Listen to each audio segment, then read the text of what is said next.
This is chapter 15. We're doing mutations.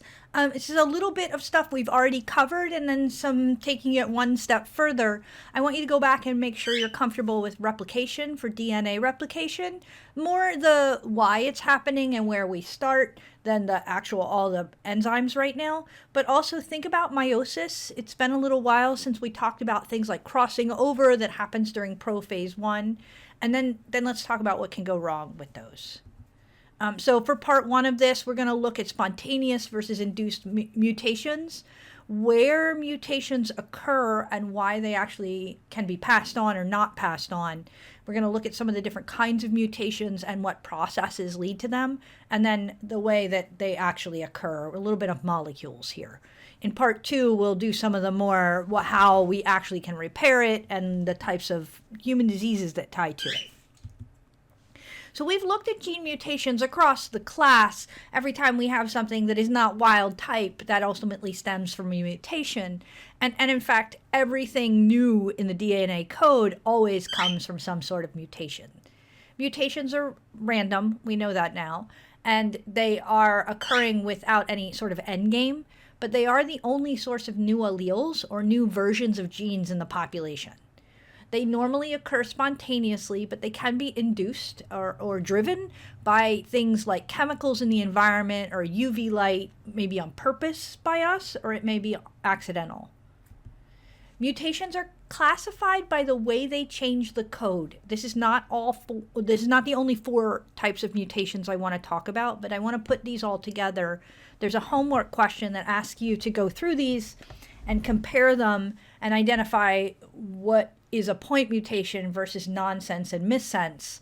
I want you to focus on that because we classify them by what they do. A point mutation is just a base substitution. That is where an A becomes a G or a T becomes a C. I'm changing one base to another base. And so that ends up changing the entire pair because every time I replicate after that, I replicate with the newly inserted base, not what was supposed to be there. A missense mutation results in a new triplet code that codes for a different amino acid. So I had amino acid tyrosine, and now I have histidine.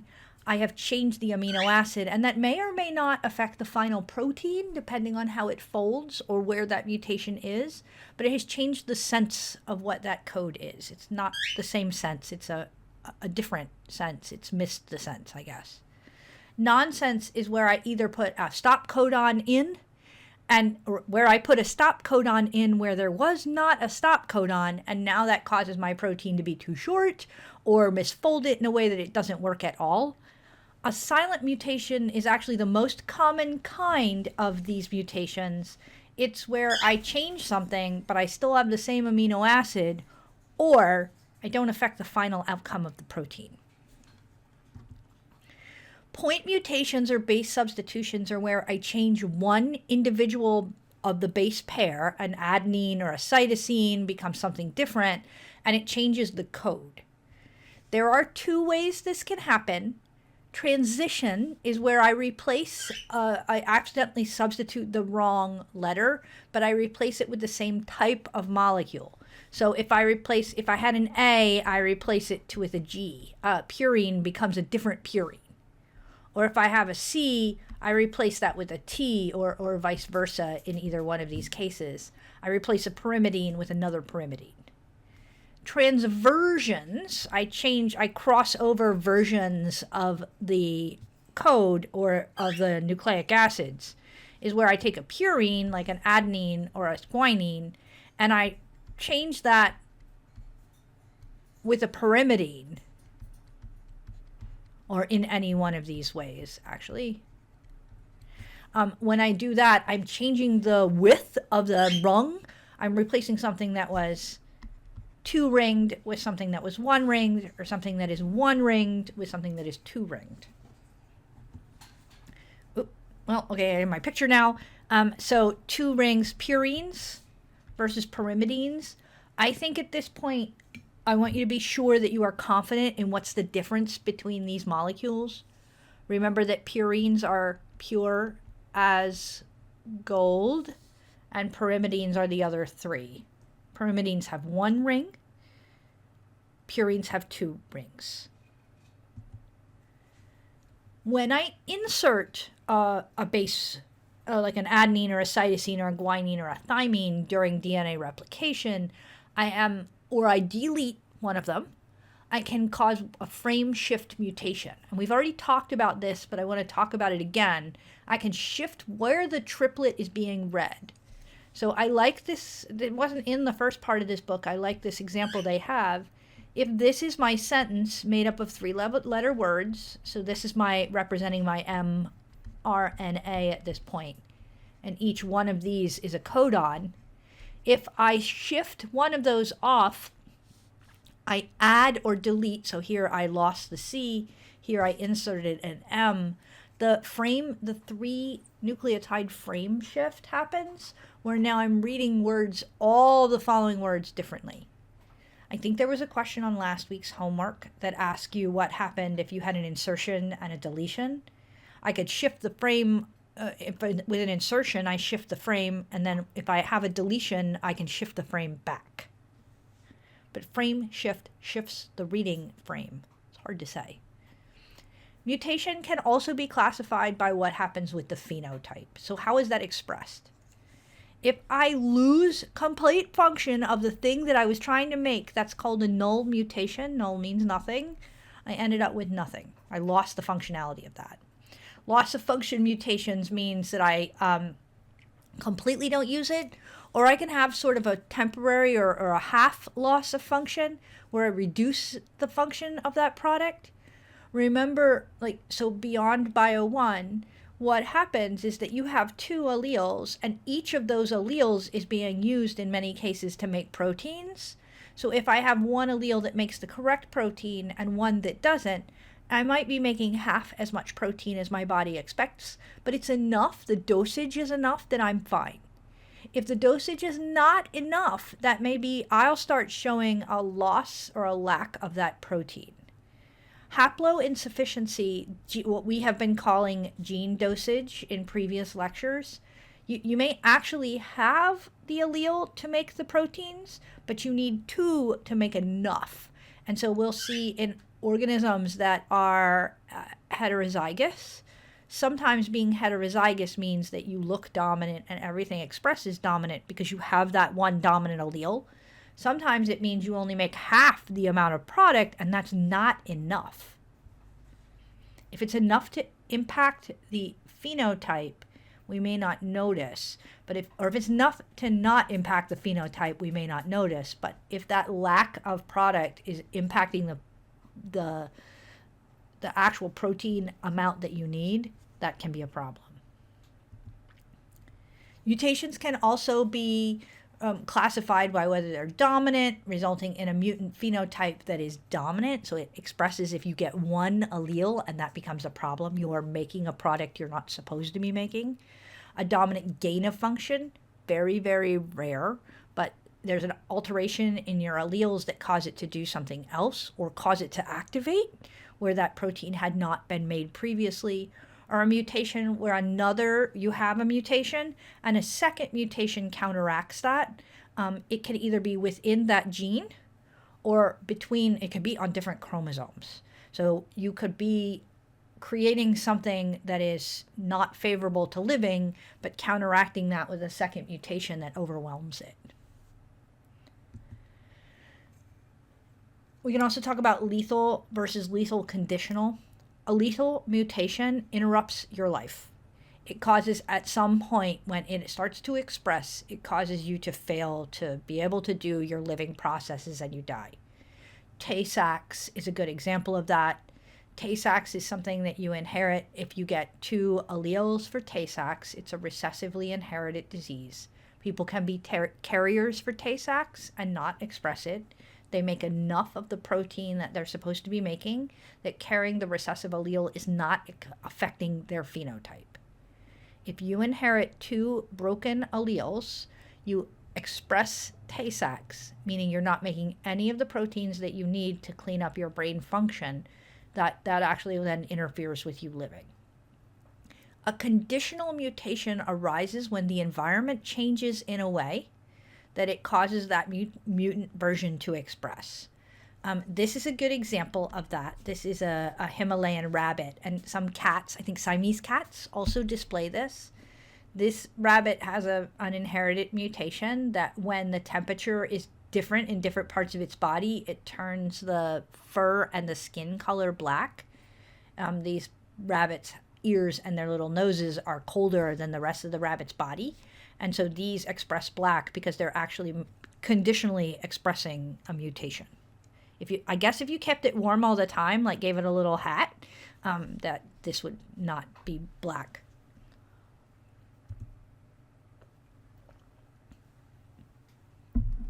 Neutral mutations occur in areas where you are not coding.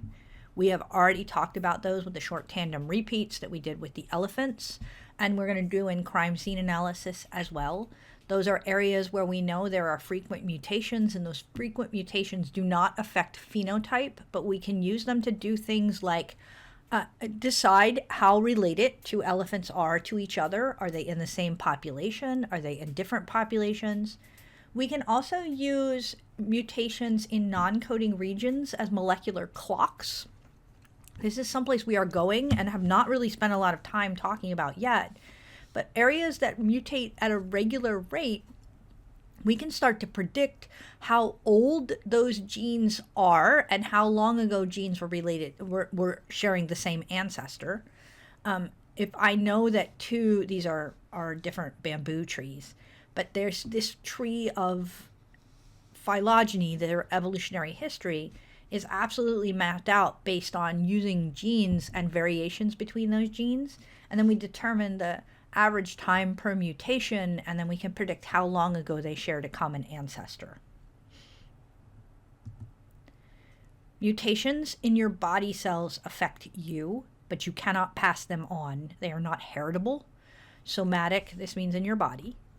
Somatic mutations absolutely can make your life better or worse, but they don't actually pass to your children. If your mutations are to be heritable, they need to occur in your germ lines. That means they need to occur in the tissues that are generating your gametes, so that they're affecting the code that you pass on to the next generation. This is 100% why when you go and get x-rays and they x-ray your face at the dentist office, they put a lead-lined thing over your lap. They're protecting your gonads where you're making sperm and egg. If they accidentally, you'd have to be exposed to a lot of x-rays, but if you were exposed to enough x-rays to cause your face to mutate, that's not going to be passed on to your children. But if you mutate all of your eggs, you could pass that on and have a severe effect on that next generation, because your egg or your sperm is going to be 1/2 of all of the genetic information they start out with, and it's going to end up with within every single cell in their body. We can also talk about mutations on the X versus the autosomes. Remember, autosomes were body chromosomes that were not involved in determining sex in humans. They're also homologous and go through complete crossing over, whereas X and Y partially cross over in some places and are involved in sex determination. This is a great place to review the ideas hemizygous, heterozygous, and homozygous. Hemizygous were things where you had an X or a Y. That wasn't supposed to be the other way around. That X and Y, if you have both of these, you have one of each allele on those chromosomes, as opposed to being XX, where you could have two matching alleles or two different alleles on your sex chromosomes. If you are XY, you are hemizygous at all of the sex chromosome loci. If you are XX, you could be heterozygous or homozygous. But functionally hemizygous, because these guys will be bar-bodied, one of them in each cell. Your book has a little section, and it's up to you if you want to read it. I'm not going to spend a lot of time in lecture on it, but there's a little section on how we understood mutations to arise. The question was, were mutations guided by the organism that was having them in sort of a Lamarckian way, or were mutations random, and then organisms that had mutations either had an advantage or a disadvantage and passed that on to their offspring? I think you know the answer to that. If you want to review it 100%, take a look. It's 2 or 3 paragraphs.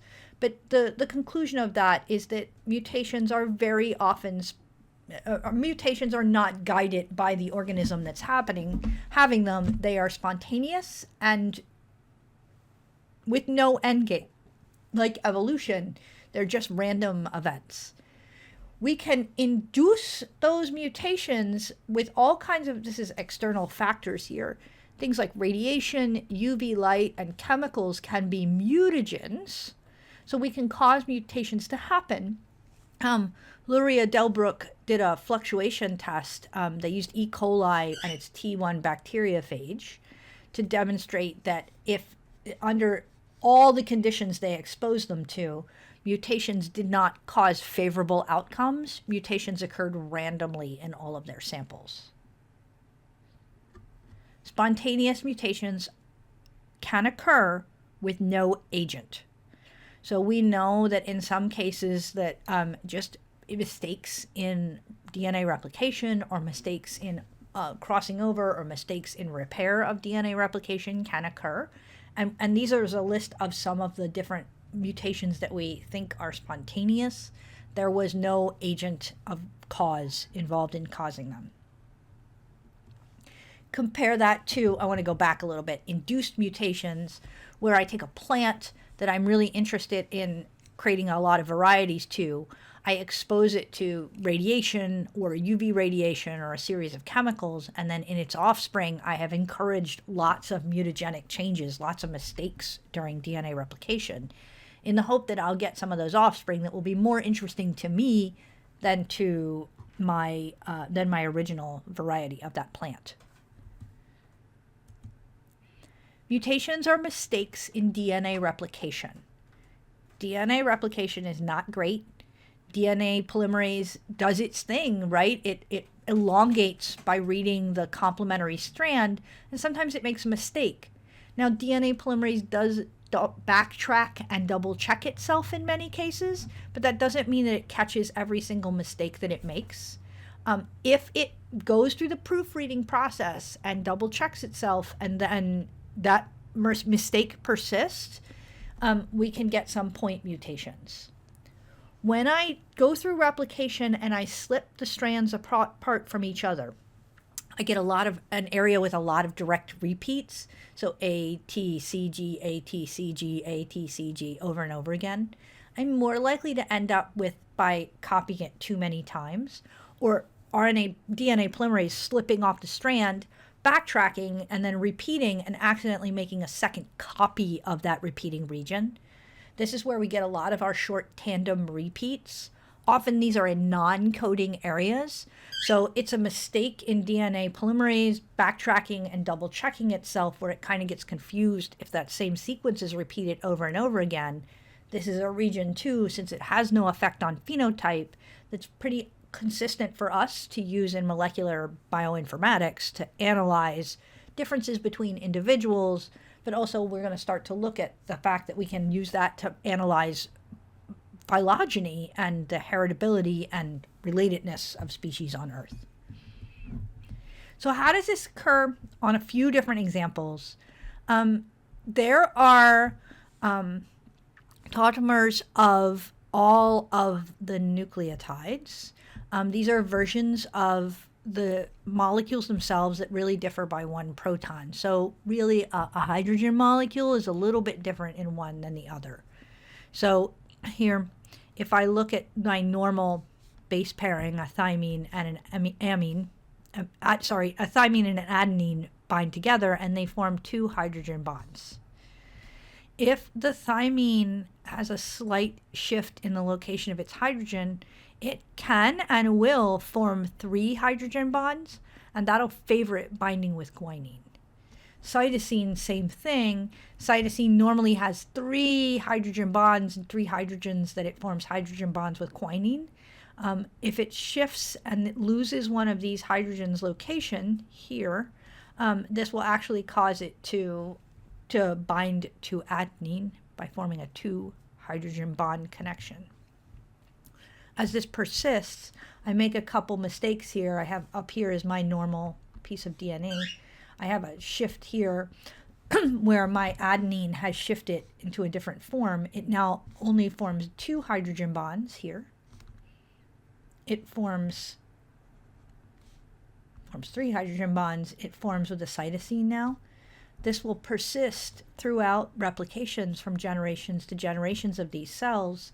This single mistake carried on into the daughter strand, carries on into all of the daughters of this strands and all of the cells that are created from that. From here on out, this entire side is all going to show a series of mutations. The same mutation. Depurination and deamination are also evidence of DNA base pair damage, but can result in mistakes in the DNA itself. Depurination is the loss of the nitrogenous base. So this is I took this off of Wikipedia. I couldn't find one in your text. But so a normal piece of DNA nucleotide, here too, a normal piece. Here's the phosphate group, the sugar, and then here's the base. So this is like an adenine. Here's this one has this is going to be its phosphate group, its base, and its sugar. Let's say this is a guanine. This one has lost the base. This codes for nothing. And then so as these kinds of mistakes persist, there's no way to match to this site because it's missing a purine. It's a not purine site, an apurinic. When this happens, this seems to be a major role in the development of cancerous mistakes. Because now my code means nothing and I'm starting to create a wobbly DNA molecule that is less stable because it's not going to be able to bind to anything on this side. It's going to be unstable. Deamination is the removal of an amine. It leads to mutations in base pairing that are unexpected. Cytosine frequently undergoes, and this is a problem with the code in general, cytosine often spontaneously converts to uracil. And not to remember for the exam, but just for right now, look at the structure of cytosine and the structure of uracil, and you'll see they're really not that different. Cytosine has this functional group on it that uracil does not. This is the functional group amine. It is a base. It is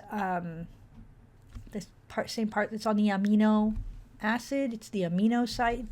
The loss of these amine groups is called deamination. Cytosine will convert into uracil, and uracil is analogous to thymine. It's much more similar to thymine than it is to cytosine, and now this what was cytosine will now bond to adenine. This is sort of as an aside, we think the evolutionary reason why thymine is in DNA and uracil is not. Because cytosine has this tendency to automatically convert to uracil, if uracil was part of the DNA code, that would mean very often the code would be kind of muddled pretty badly as all of the cytosines became uracils. All of the uracils would stay uracils, and I would have this heavily sort of uracil adenine code very quickly. We think that the evolutionary pressure to use thymine is because of this tendency to deaminate. Adenine will also convert spontaneously. It will lose its amine group and become hypoxanthine. This binds with cytosine. So adenine should bind with guanine. In this case, it starts to look a little bit more like a guanine, and it binds to cytosine instead. And this, so same thing here, going back to this idea, once you make a mistake like that in your code, it persists in half of the daughter cells and all of that half's daughter cells' descendants. Transposable genetic elements, these are things, I talked about these like the first or second week of class when we looked at the corn. And one of the problems we had while we were counting corn, I know you all remember that very fondly, was the fact that if I wanted to say that a corn kernel was purple, I had to look for the tiniest purpley bit. And even the slightest spot of purple meant that it was a purple corn kernel. That's because the code for purple in maize is well known, the corn, is well known to jump from place to place. So it moves within the genome itself, within the same chromosomes or between chromosomes themselves. When they do that, they can cause insertions that fracture where a gene actually already was. So they can cause problems with actually coding genes that you need. They can move to a different chromosomes and translocate. They can break the DNA itself. These transposable elements seem to be very common and are, I don't know, as of my understanding right now, are a bit of a chaos factor.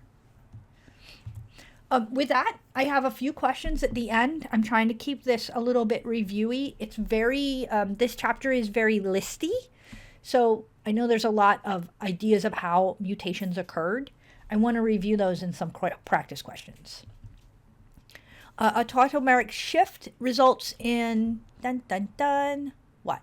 So you have to define this, and then you have to think through what happens when that happens. So I'll give you a minute. Have my coffee.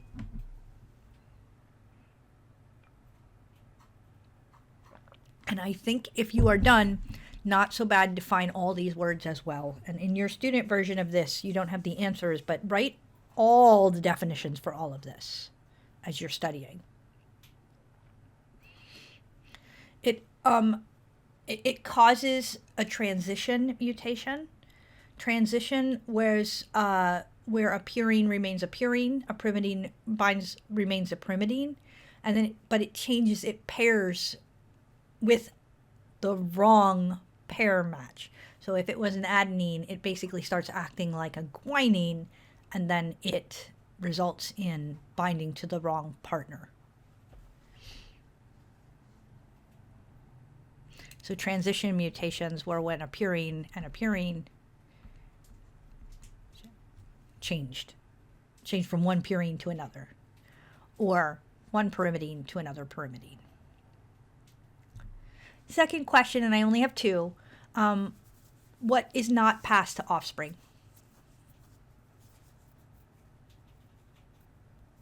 Specifically, it does not like these all have to be passed on, but what is something that cannot be passed on? And again, define all these words. This is a good list of vocab words that I could absolutely ask you in that matching part of the next exam. Somatic. These are ones that occur in your body, but they're not part of your germline, so you don't make gametes out of them. They affect you, but not your offspring. With that, I am going to move on to topic 15, part 2. I'll break it here and push this as its own video. You can go grab a cup of coffee and come back, or take this at a different time, and I'll see you soon. Bye-bye.